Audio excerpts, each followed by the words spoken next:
घूर्णी गति के 4 अंक के ये प्रश्न है ना। तो 4 अंकों के प्रश्नों में देख लेते हैं। इसके पहले हम अदिश गुणनफल पढ़े थे। अब यहाँ पर कौन सा गुणनफल आया, सदिश गुणनफल से क्या आशय है, इसके हमको क्या लिखना है, गुण लिखना है। तो पूरी परिभाषा सेम ही है। उसमें हम लिखे थे कि 2 सदिशों का गुणनफल अदिश प्राप्त होता है, तो हम उसको क्या बोलते हैं, अदिश गुणनफल। इसमें क्या लिख देंगे, यदि 2 सदिशों का गुणनफल सदिश प्राप्त होता है तो इसे हम क्या कहेंगे, सदिश गुणनफल। उसमें हम लिखे थे कि 2 सदिशों का जो अदिश गुणनफल है, परिमाणों के गुणनफल और उनके बीच बने कॉस थीटा कोण के क्या होता है, बराबर होता है, गुणनफल के बराबर होता है। यहाँ पर पूरी लाइन वही है कि परिमाणों के गुणनफल और उनके बीच बने साइन थीटा कोण के क्या होता है, समानुपात, वो गुणनफल के क्या होता है, बराबर होता है। बस यही चीज़ यहाँ लिखेंगे। तो इसके लिए हो जाएगा a क्रॉस b वेक्टर बराबर क्या बना, ए बी साइन थीटा। तो जब हम डॉट लगाते हैं तो डॉट और क्रॉस का इसका मतलब है, गणित में तो कुछ भी लगा देते वही समझते, हाँ यार a और डॉट क्या लिख दो b, तब भी गुणा समझते हो, और a क्रॉस b तब भी क्या समझते हो, गुणा समझते हो। लेकिन इसमें दोनों का मतलब क्या है, अलग अलग है। डॉट का मतलब अदिश गुणनफल और क्रॉस का मतलब क्या है, सदिश गुणनफल। तो यहाँ गणित नहीं लगाना है, फिजिक्स के हिसाब से चलना है आपको। है तो गुणा, लेकिन उनके एक की दिशा है और एक की दिशा नहीं है।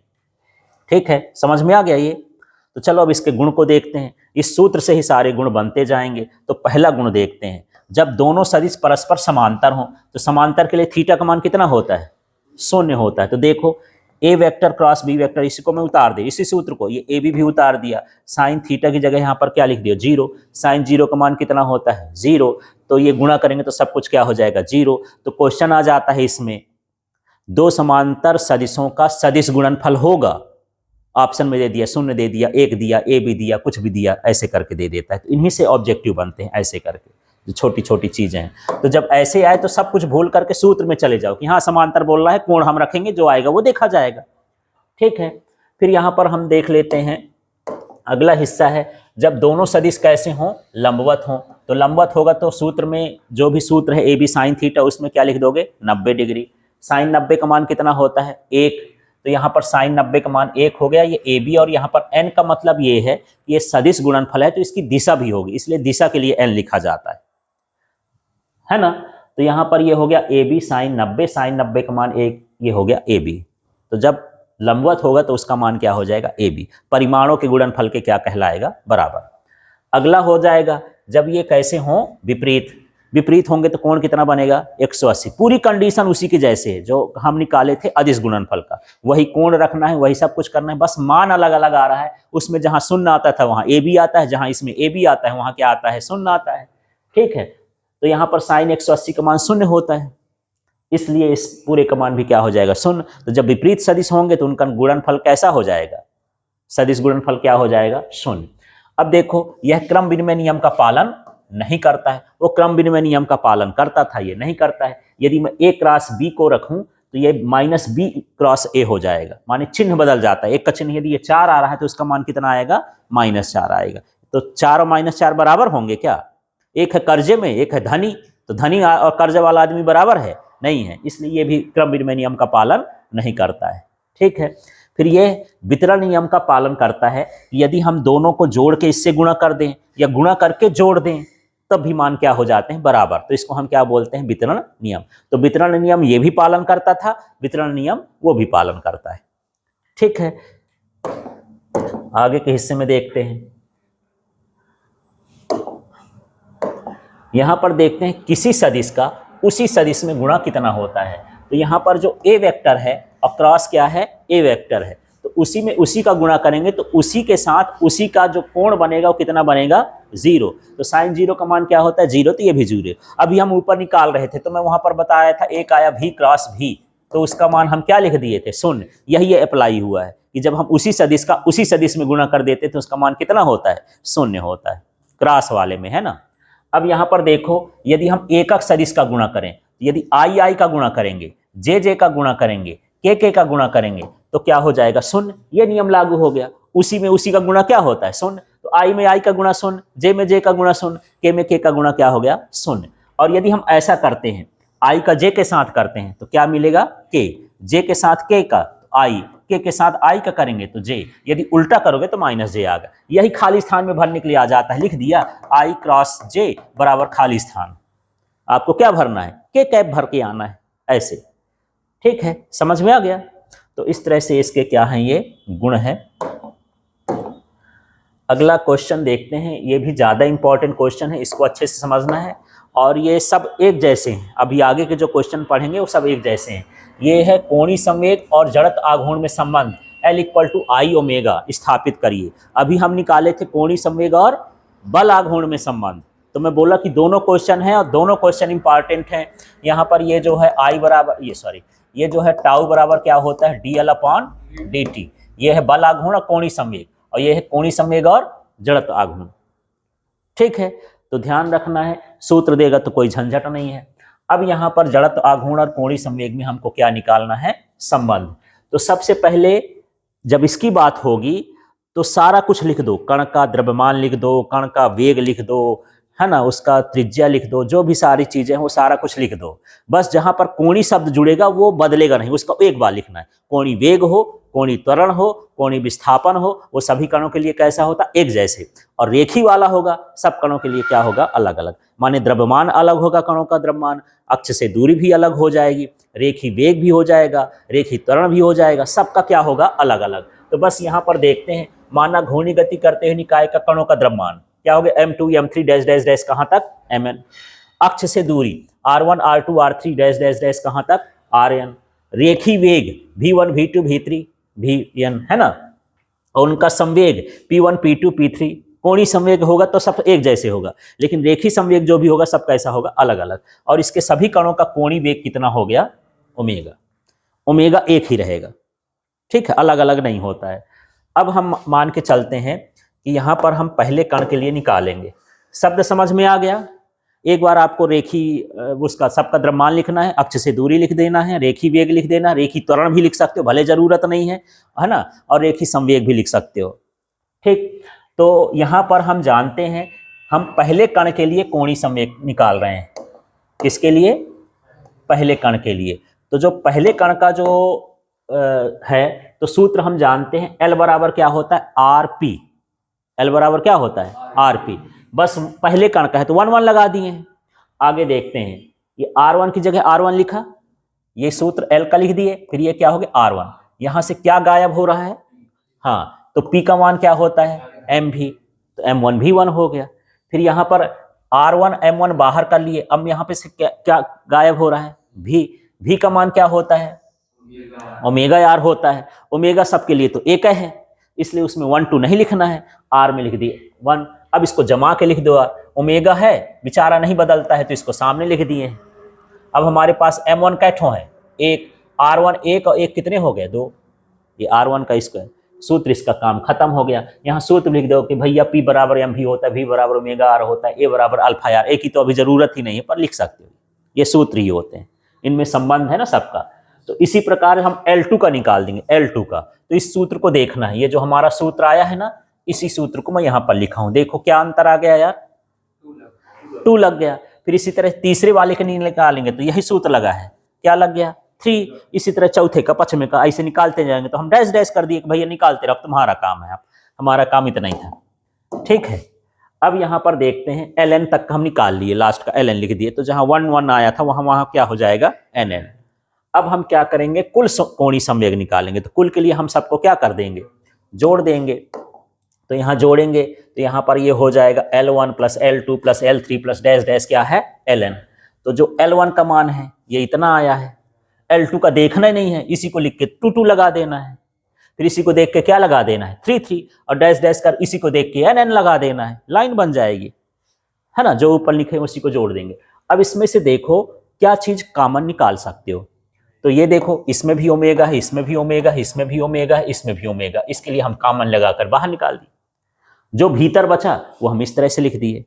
और जो ये होता है, ये mr², ये क्या है, जड़त आघूर्ण। तो जड़त आघूर्ण को पहले हम इसको सूत्र बनाएंगे। सूत्र बनाने का तरीका ये है कि इन सारे चीज को इतना लंबा ना लिख के शॉर्ट में लिख सकते हैं। तो सिग्मा लगा के लिखते हैं, ये जोड़ है, ये सिग्मा हो गया, ये हो गया आई का मतलब प्रारंभ कहाँ से हो रहा था, इनिशियल पॉइंट। आई का मतलब क्या है, इनिशियल लिमिट। तो इनिशियल लिमिट ये कहाँ से चालू हुई है, 1 से, फिर यहाँ ये अंतिम कहाँ तक गया है, n तक, इसलिए i बराबर 1 से कहाँ तक गया, n तक। यदि ये 2 से चालू हो तो i का मान कितना हो जाता, 2। ठीक है, अब ये क्या लिखा है, m, तो यहाँ क्या लिख दिया m, यहाँ क्या लिखा है 1 का मान क्या है i, तो यहाँ i लिख दिए। फिर यहाँ r का मान क्या है, r ही है, और 1 का मान क्या है i। तो इस तरह से इतने बड़े सूत्र को हम ये लिख सकते हैं। यदि बोले कि सर इसको बड़ा करिए तो फिर ये लिख देंगे, ये इसका छोटा, वो इसी का क्या है, बड़ा है। ठीक है, क्लियर हो गया। तो जैसे आप लोग वो ईयरफोन का डब्बा निकालते हो तो डब्बा इतना छोटा रहता है, पर सामान उधर इधर इधर कितना सामान निकलता है, फिर डालो तो ये छोटा हो जाता है। बस यही है, ये इसका बड़का, ये इसका छोटका, है ना, ऐसे। तो ये किसका सूत्र हो गया ये यार, इतना पूरा का पूरा आई का। तो हमारे पास क्या आ गया, आई ओमेगा। तो बड़ा सिंपल सा है, आपको कुछ शब्द बनाना है, शब्द बनाने के बाद एल से चालू करना है। कोणीय संवेग है तो कोणीय संवेग का सूत्र, कोणीय बराबर एल बराबर क्या होता है, 1 छोड़ दो, एल बराबर क्या होगा, आरपी, एल बराबर क्या हो गया, आरपी। फिर पी को बदलोगे तो क्या हो जाएगा, एम भी, फिर भी को बदलोगे तो क्या हो जाएगा, ओमेगा यार। बस ओमेगा को छोड़ के 1 लगाना है, फिर 2 लगाना है, 3 लगाना है, एन लगाना है, सबको जोड़ देना, कॉमन लेना है, बस इस तरह से कर देना है। ठीक है, तो सरल सा है। हाँ, पेज जरूर बढ़ रहा है कि ये 2 पन्ने का 1.5 पन्ने का सवाल बन जाएगा, पर दिमाग थोड़ा से लगाना है, उसमें ज्यादा नहीं लगाना है। ठीक है, अब हमारा ये जो तीसरा प्रश्न है इसको देख लेते हैं यार। बल आघूर्ण और जड़त्व आघूर्ण बड़ा कंफ्यूजन वाला है।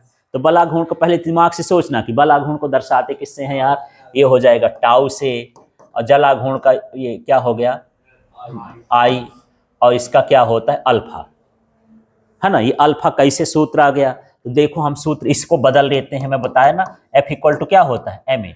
एफ का रोल इसमें कौन करता है, एम का रोल कौन करता है, आई। ए का रोल ये वो त्वरण है, ये कोणीय त्वरण है, ये जड़त्व है, ये जड़त्व आघूर्ण है, वो बल है, ये बल आघूर्ण है। ऐसा तो होता है। ठीक है, उसी सूत्र को, इसमें भी कहानी वही है ना। घूर्णी गति कणों का द्रव्यमान आपको लिखना है m1 m2 m ऐसे डैश डैश करके। सभी द्रव्यमानों की अक्ष से दूरियां लिख देना है, r1 r2 r3 dash dash rn।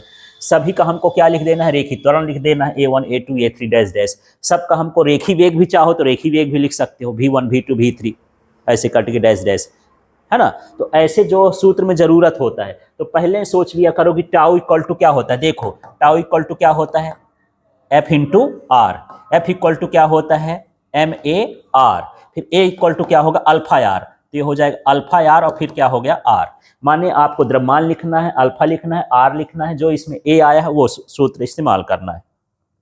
ठीक, तो जब ऐसे आए तो सीधे उनका सूत्र समझ लो। फिर आपको समझना ही, जैसे मैं पहले कण का निकालना चाहता हूं तो क्या करना चाहे मुझे, यहां पर क्या लगा दूं, 1 1 1 1 1 1। ठीक है, इसमें ये क्या हो जाएगा, m1 r1 r1, यहां क्या बचेगा, m r1 का स्क्वायर क्या हो गया, अल्फा। तो बस फिर ये दूसरे कण का निकालोगे, तीसरे कण का निकालोगे, चौथे कण का निकालो, डैश डैश n कण का निकालो, सभी को जोड़ दो, जो कॉमन निकलता है कॉमन निकाल दो। सेम प्रोसेस है, प्रश्न को समझना जरूरी है कि किसमें क्या है। ठीक है, अब मान लो शब्द बनाना हो गया तो लिख सकते हो कि ये इनका बल लिख सकते हो, क्रिया रेखा से दूरी लिख सकते हो, द्रव्यमान लिख सकते हो, त्वरण लिख सकते हो। ठीक है, कोणीय त्वरण लिख सकते हो, ऐसा शब्द बना दो उनका जो जो इस सूत्र में आता है। तो चलो अब इसको देख लेते हैं यार, पहले कण का बल आघूर्ण कैसे निकालेंगे। हाँ, तो आप देखो टाउ बराबर क्या होता है यार, आर इंटू एफ होता है, बस 1 और डाल देना है इसमें। फिर एफ इक्वल टू क्या होता है, एम ए लिख के रखो, इसमें 1 डाल दिए हैं। फिर ए इक्वल टू क्या होता है, अल्फा आर। तो अल्फा छोड़ करके 1, क्योंकि जो भी कोणीय होगा सबके लिए एक जैसे होगा, उसमें 1 2 नहीं लगाते हैं। फिर ये r1 r1 का गुणा कर दोगे, ये हो गया। अब किसका निकालोगे, दूसरे का, कुछ नहीं, उसी को छापना है, 2 2 लगा देना। फिर तीसरे का लिखोगे तो उसी को छापना है, 3 3 लगा देना। फिर n का निकालना है तो n का लिखना और उसको 3 3 लिख देना। ठीक है, ये अब हमको कुल निकाल देना है, ये n का आ गया, कुल बल आघूर्ण निकालना। तो इसको अब हम क्या करेंगे, सबको जोड़ देंगे। तो ये टाउ 1 हुआ, टाउ 2 होगा, टाउ 3 टाउ n हो गया। टाउ 1 का मान इतना था ना, इसी को प्लस करके दोबारा लिखना है, 2 2 लगा देना, फिर दोबारा लिखना, 2 2 लगा देना, फिर डैश डैश कर देना, फिर n लगा देना। सब में देख रहे होगे, इसमें भी अल्फा है, इसमें भी अल्फा है, इसमें भी अल्फा है, इसमें भी अल्फा, अल्फा कॉमन कर लिए हो, है ना। ये बचा, इसको पिछली जैसे ही लिख रहे हो कि यहाँ आई का मान कहाँ से चालू है, 1 से कहाँ तक, n तक। तो इतने बड़े सूत्र को इतना छोटा कर दिए हो, शॉर्ट फॉर्म में लिख देते हैं इसके जोड़ को। और यहाँ पर बगल में अल्फा तो कॉमन था, इसका मान क्या होता है आई, तो टाउ बराबर क्या आ गया आई अल्फा। ये परीक्षा में कैसे आएगा, सीधे लिख देता है टाउ बराबर आई अल्फा सिद्ध करिए, और इस तरह नहीं लिखा तो लिख देता बड़ा आघूर्ण और जला आघूर्ण में संबंध लिखिए, स्थापित करिए, ठीक है, शब्दों में देगा तो ऐसे हो जाएगा। अब ये घूर्णी गतिज ऊर्जा, ये इसका कर्म धर्म भी वैसे ही है ना, तो वही है, पहले पूछ दें कि घूर्णी गतिज ऊर्जा क्या है। घूमते हुए वस्तु की जो ऊर्जा होती है उसको हम क्या बोलेंगे, घूर्णी गतिज ऊर्जा, ठीक है। तो घूमते हुए घूर्णन करते हुए वस्तु की जो ऊर्जा होती है उसे हम क्या कहते हैं, घूर्णन ऊर्जा। इसमें भी हमको क्या निकालना है, इसका व्यंजक, तो हमको क्या निकालना है, द्रव्यमान, फिर उसका रेखी वेग, फिर कोणीय वेग, फिर इसका ऊर्जा। जो इसमें जरूरत नहीं है उसको भी लिख सकते हो, उससे कोई प्रॉब्लम नहीं है, पर उसमें जो आएगा तो ऐसे सोच सकते हैं यार घूर्णी गतिज ऊर्जा पूछा है, आई बराबर ये के बराबर क्या होता है 1/2 mv²। तो जान लो कि एम के बारे में, भी के बारे में तो लिखना ही लिखना है, फिर भी इक्वल टू क्या होता है ओमेगा यार। तो यहाँ पर देखो 1/2 m और यहाँ पर भी की जगह क्या हो जाएगा ओमेगा यार का स्क्वायर, माने ओमेगा के बारे में भी लिख देना है कि इसका कोणीय वेग क्या है ओमेगा है। फिर एक बार 1 के लिए, 2 के लिए, 3 के लिए निकालना है, सबको जोड़ देना है, सबका मान आ जाएगा। सेम प्रोसेस है। तो चलो अब इसमें देखते हैं, जैसे हम द्रव्यमान लिख देना, कणों का द्रव्यमान 1 से कहाँ तक n तक, अक्ष से दूरी लिख दिए ये, फिर इसमें रेखी वेग भी लिख दिए, फिर जब जहाँ कोणीय वेग आए तो भैया वो एक ठोन रहता है सबके लिए, ये क्या हो गया ओमेगा। अब देखो यही सूत्र का इस्तेमाल किए हैं, तो आगे इसमें देख लेते हैं घूर्णन गतिज ऊर्जा। हाँ, तो यहाँ पर समझते हैं ये पहले कण के लिए, तो जो सूत्र होता है आपका रेखी वाला, के बराबर क्या होता है 1/2 mv²। बस इसमें 1, इसमें 1, इसमें 1।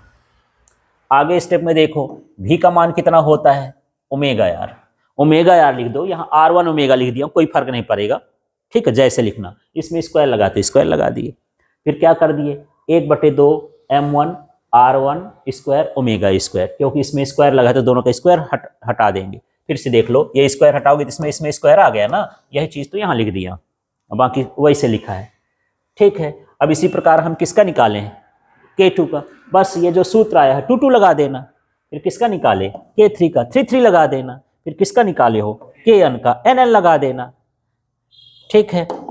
तो लोग इस चैप्टर को ज़्यादा कठिन मानते हैं, बस एक जैसे है, सब सरल सरल सा है, एक जैसे सूत्र हैं। अब ये निकाय की कुल गतिज ऊर्जा निकालना है, तो यहाँ पर हम क्या कर दिए हैं K1 + K2 + K3, तो K1 का मान इतना आया था ना, ये इसी को प्लस करके 2 लगा के लिख देंगे, फिर 3 लगा के लिख देंगे, और फिर किसको लगा के लिख देंगे Nn लगा के। इसमें सब में देखोगे ओमेगा² ओमेगा², ओमेगा², ओमेगा², इसको बाहर लिख दिए कॉमन करके, जो भीतर बचेगा ये बचेगा, है ना। इसको शॉर्ट फॉर्म में कैसे लिख देंगे, सिग्मा आई से कहाँ लेकर n तक, 1 से लेकर n तक MIRI का स्क्वायर और ये ओमेगा²।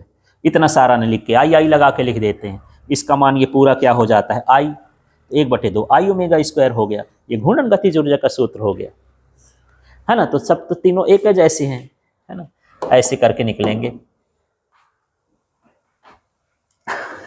अब ये 5वां नंबर का सवाल देख लेते हैं। इसमें क्या है, दो सदिशों ए वेक्टर बराबर इतना दिया है, बी वेक्टर बराबर इतना दिया है, तो हमको अदिश गुणनफल भी ज्ञात करना है और सदिश गुणनफल भी ज्ञात करना है, माने डॉट प्रोडक्ट और क्रॉस प्रोडक्ट, है ना। तो देखो पहले जो दिया है कि ए का मान इतना दिया है, बी का मान ये दिया है, अदिश गुणनफल ए वेक्टर डॉट बी वेक्टर निकालना है। तो ए का मान ये हम लिख दिए, डॉट लगा के किसका मान रख दिए बी का। और मैं बताया था कि इसमें जो है आई वाले के आई के साथ, जे वाले के जे के साथ, के वाले का के संख्या, उनकी संख्या का गुणा होता है। और आई में आई का गुणा 1, जे में जे का गुणा 1, के में के का गुणा क्या होता है 1। लेकिन आई में बाकी का हम गुणा क्यों नहीं कर रहे हैं, आई का गुणा जे के साथ क्यों नहीं करते, जे का गुणा के साथ क्यों नहीं करते, क्योंकि लंबत हो जाएंगे, आई जे के परस्पर लंबत होते हैं ना, और लंबत का मान कितना होता है 0 होता है, इसलिए उनको करने की जरूरत नहीं है। तो देखो 3 का गुणा किससे होगा 3, 2 से होगा, हाँ 3 का गुणा इस वाले 2 से होगा, आई वाले का से, तो ये हो जाएगा -6। फिर 4 का गुणा किससे हो जाएगा 1 से, तो ये -4 और वहाँ 1, तो -4। फिर 5 का गुणा किससे होगा 3, तो प्लस माइनस -15 हो गया, तो ये -10 और 15 -25 हो गया, इसका 25 मान आ गया। तो ये वाला गुणा तो ज़्यादा सोचना समझना नहीं है, सीधे संख्या का जैसे हम सामान्य गुणा करते हैं वैसा गुणा हो जाएगा। और यहाँ पर हम देख लेते हैं, ये इसका हमको निकालना है सदिश गुणनफल। तो सदिश गुणनफल में हम क्या लगाएंगे? क्रॉस। तो ये संख्या लिख दिए ए का, क्रॉस लगा के किसका लिख दिए? बी का। और क्रॉस वाले में ऊपर हम क्या लिखते हैं? आई जे के। फिर यहाँ पर ये 3 - 4 5 ये लिख दिए। फिर क्या लिख देंगे? -2 1 और -3 ये लिख दिए। फिर हमको किसका साथ देखना? आई का छोड़ देंगे, ऐसे दिमाग से हटा देना। अब हमारे पास ये संख्या बची, तो ऊपर से नीचे 4 तिहाई 12, फिर बीच में काहे का चिन्ह? माइनस का, 1 पंचे 5। फिर यहाँ पर चिन्ह हमेशा क्या रहेगा? माइनस का। अब जे वाला हम छोड़ देंगे, तो अब जे वाला हमको छोड़ देना है, जो हम उसके बगल में लिखेंगे वही लाइन छोड़ देना है। अब हमारे पास क्या बचा है? ये वाली लाइन बची, ये वाली। तो 3 त्रिकाई 9, -9 हो गया। फिर ये 2 पंचे 10, ये -10 होगा, लेकिन बीच में काहे का चिन्ह होता है? माइनस, माइनस माइनस क्या हो गया? प्लस। ये इस तरह से हम कर दिए। अब अगले वाले स्टेप में हम क्या करेंगे? के लिख रहे हैं तो माने के वाली लाइन छोड़ दोगे, तो ये बचा। तो क्या हो गया संख्या? 3 एक कम 3, और माइनस से 2 चौको 8 प्लस हो जाएगा, बीच का चिन्ह माइनस होता ही है। बस यहीं पर सारा दिमाग लगाना है, गुणा करने का तरीका समझना है। बाकी अब इसको हल जोड़ करके घटा दो, कितना? 12 में 5 गया तो कितना हो गया? 7 आई कैप, और ये हो जाएगा यहाँ 9 में से 10 जाएगा तो 1, तो -j 1 लिखने की जरूरत नहीं है। भगवान की दया से लिखा रहता है, जैसे हवा दिखाई नहीं देती, ये भी नहीं दिखाई देता, विलुप्त प्राणी है वो। ठीक है। और 3 में से -8 घटाएंगे तो हो जाएगा -5 के। इस तरह से यहाँ पर एक क्रॉस प्रोडक्ट आ जाएगा। क्लियर हो गया? तो इस तरह से इसको क्वेश्चन देखना है। अब इसमें जो आपको पढ़ने वाली चीज़ें हैं इंपॉर्टेंट, जैसे हम घूर्णी गतिज ऊर्जा निकालते हैं, तो के बराबर हमको क्या निकालना है? 1/2 आई ओमेगा स्क्वायर, ये अक्सर आते रहते हैं। फिर ये L इक्वल टू क्या है? आई ओमेगा। ठीक है। टाउ इक्वल टू होता है dl/dt, और ये टाउ इक्वल टू क्या होता है? आई अल्फा। इन सूत्रों में से कोई ना कोई एक सूत्र आता ही आता है, तो इसको देख लेना है अच्छे से। सब एक है जैसे